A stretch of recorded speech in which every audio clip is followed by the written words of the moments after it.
हम एक ऐसी दुनिया में रहते हैं जहां औरत होना अक्सर डर के साए में जीने जैसा होता है।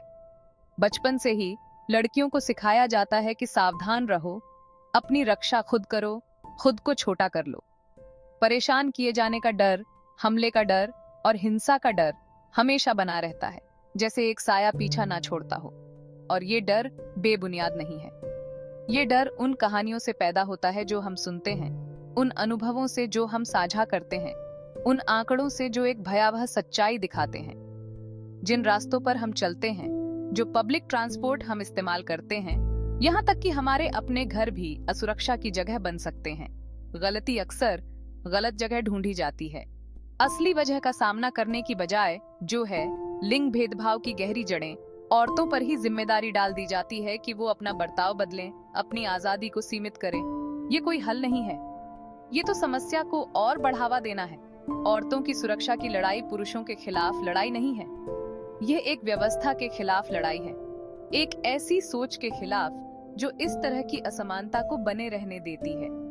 यह उन ढांचों को तोड़ने के बारे में है जो लिंग आधारित हिंसा को बढ़ावा देते हैं, और एक ऐसा समाज बनाने के बारे में है जहां हर कोई, चाहे वो किसी भी लिंग का हो, इज्जत और डर से मुक्ति के साथ जी सके। ये समझने की बात है कि महिलाओं की सुरक्षा केवल महिलाओं का मुद्दा नहीं है, ये सभी की जिम्मेदारी है। चुप्पी तोड़ने, इस स्थिति को चुनौती देने, बेहतर की मांग करने का समय आ गया है। ऐसी दुनिया बनाने का समय आ गया है जहां हर महिला डर से दबे बिना सीना तान कर चल सके। एक ऐसी दुनिया जहां सुरक्षा कोई विशेषाधिकार नहीं, बल्कि उनका अधिकार हो। मुझे चटकीले रंग के कपड़े पहनना बहुत पसंद है, पर जब मैं अकेली बाहर निकलती हूँ तो खुद को फीके रंग के कपड़े पहने हुए पाती हूँ। ऐसा लगता है जैसे मैं गायब होने की कोशिश कर रही हूँ। प्रिया का अनुभव अनगिनत महिलाओं से मिलता है जो खुद को सुरक्षित महसूस करने के लिए अपनी उपस्थिति, अपनी दिनचर्या खुद को बदल लेती हैं। मुझे अपना आना जाना बहुत सोच समझकर प्लान करना पड़ता है। हमेशा अपने आसपास के माहौल पर नजर रखनी पड़ती है। ये बहुत थका देने वाला होता है। इस सतर्कता का मानसिक बोझ, हमेशा चौकन्ना रहने की स्थिति, एक ऐसा भार है जो कई महिलाएं चुपचाप उठाती हैं। लेकिन यह केवल महिलाएं ही नहीं हैं जो प्रभावित होती हैं। पुरुष भी समाधान का हिस्सा बनने की आवश्यकता को तेजी से पहचान रहे हैं। अपनी जिंदगी में औरतों को इस डर के साथ जीते हुए देखना बहुत दुखद है। हमें बेहतर करने की जरूरत है। एक ऐसी दुनिया बनाने की जरूरत है जहां वे सुरक्षित और सम्मानित महसूस करें। अमित, जो एक छोटी बच्ची के पिता हैं, वो कहते हैं, मैं चाहता हूं कि मेरी बेटी एक ऐसी दुनिया में पले बढ़े जहां उसे खुद होने में डर न लगे, जहां वो बिना किसी डर के अपने सपनों को पूरा कर सके। हमें मिलकर ऐसी ही दुनिया बनाने की जरूरत है। जीवन के अलग अलग रास्तों से गूंजती ये आवाजें इस बात पर जोर देती हैं कि इस मुद्दे को हल करने की जिम्मेदारी हम सब की है। यह सुनने, समझने और कदम उठाने के बारे में है। यह स्वीकार करने के बारे में है कि महिलाओं की सुरक्षा कोई दूर की अवधारणा नहीं है, बल्कि एक ऐसी वास्तविकता है जिस पर हमें ध्यान देने और बदलाव के लिए प्रतिबद्ध होने की आवश्यकता है। महिलाओं की सुरक्षा का रास्ता सशक्तिकरण और सम्मान की ईंटों से बनता है।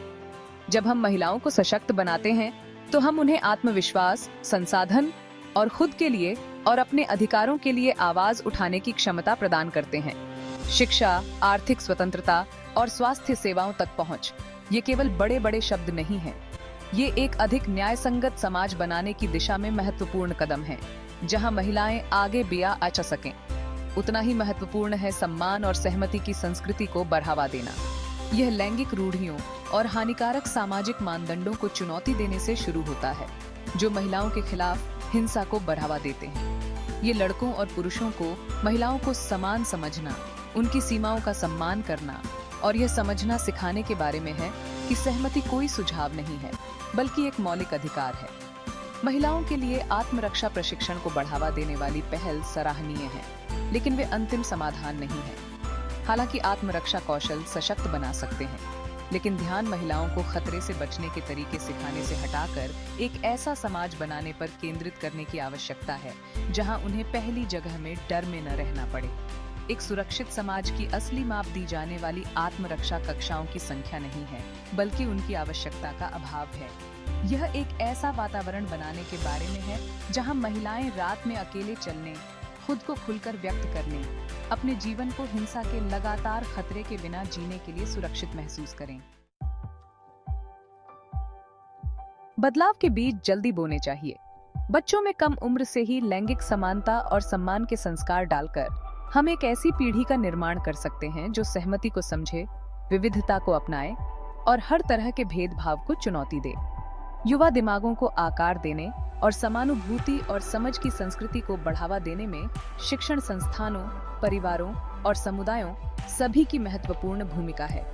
एक ऐसी दुनिया की कल्पना करें जहां बच्चे महिलाओं को शक्ति के पदों पर देखते हुए बड़े होते हैं, जहां पाठ्य पुस्तकों में मजबूत, स्वतंत्र महिला रोल मॉडल की कहानियां होती हैं। ऐसी कक्षाओं की कल्पना करें जहां लड़कों को लड़कियों का सम्मान करना, उन्हें समान समझना, उनके अंतर का जश्न मनाना सिखाया जाता है। यह कोई आदर्शवादी सपना नहीं है, बल्कि एक संभावित भविष्य है जिसे हम एक साथ ईंट दर ईंट, बातचीत दर बातचीत बना सकते हैं। मीडिया की भी जिम्मेदारी है कि वह महिलाओं को उनकी विविधता और जटिलता में चित्रित करे, हानिकारक रूढ़ियों से दूर हटे जो उन्हें केवल एक वस्तु के रूप में देखते हैं और उनका अपमान करते हैं।